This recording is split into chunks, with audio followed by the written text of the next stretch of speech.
This is a recipe on how to cook frozen food. Like if you're in a rush and you don't feel like waiting, throwing it out, you have to throw it out in the refrigerator. In the refrigerator. Do not take out stuff and just put it in the sink unless you're going to be right there and it's frozen solid, and you're only going to start doing that like the first hour and a half of its thawing. Then from there, put it in the refrigerator in a pan like this so it can catch all the blood and drippings and don't get all over your kitchen. Plus, when you're cooking, you're supposed to have some dishwater and regular bleach, the old-fashioned Clorox, not the ones that smell good, thick, splashless, regular, because all of them, they will tell you if you read, I don't have no disinfectant in me, so you ain't doing nothing but wiping around germs. Yes, ma'am. Now, what I did, we're talking steak, pork chop, pork loin, stuff like that. When it's frozen, you could take a saucepan like you just saw, or a bigger one, put a little bit of pure Western oil. I have a secret oil that I use that I don't tell everybody. I'll never tell nobody how to do what I do in the certain areas of the house, because only me gonna be me. Hello. But what you can do is put the frozen meat in the oil, and you begin to let it on low about, if your stove goes up to 8, put it like on 4, 4.5, it depends. Not so low that it doesn't get hot, but not so hot that it doesn't do its job thoroughly. So you want to begin to thaw it out on all sides. And then when it gets to the place that you can, oh yeah, I covered it. And then when it gets to the place that you can slice through it, don't worry, you're not going to get sick. We're talking pork chop, beef, beef steak, big old pieces of beef chunk roast that has no bones in it, stuff like that. If you're doing a chicken version, and it's like chicken wings, drumsticks, breast, thighs, you can boil that chicken. You're supposed to boil it anyway, unless you're going to deep fry it. Pour that nasty water off. Boil it again. Pour that nasty water off. By the time you do that, you got chicken that you can begin to break down and cook. Put your onions and whatever you're going to put in there in it. Wash out that pot with some bleach and soap and everything. And handle your business. But anyway, then I sauteed it, like I said, until I could cut through it.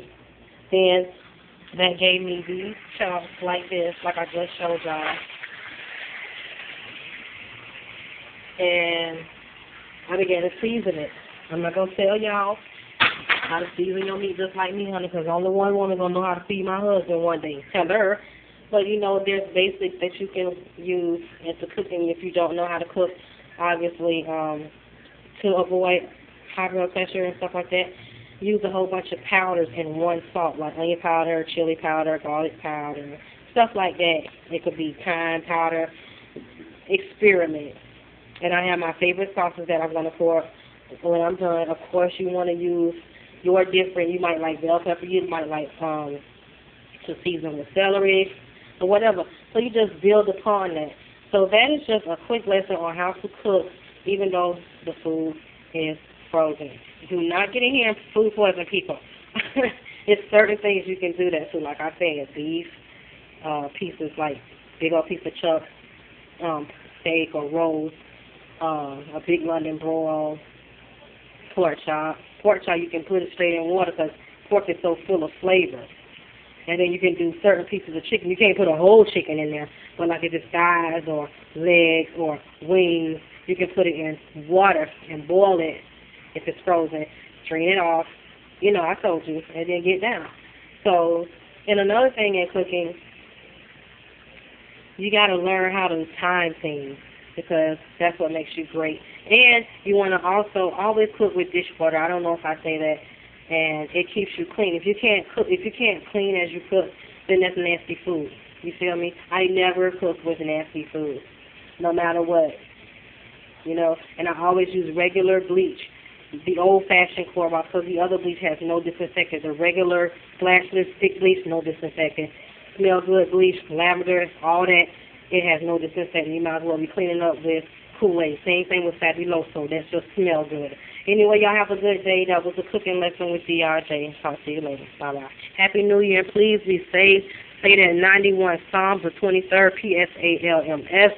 Psalms and command God's protection and angels to protect you before you go out in that club, honey, so you don't come home in no body bag. Take care of yourself and have a good night. And it also keeps you from being drugged, violated, raped, anything. If somebody tries something, you speak God's word. And to look at that further, look at the video that I have called Congratulations on Using God's Word for Protection. Bye.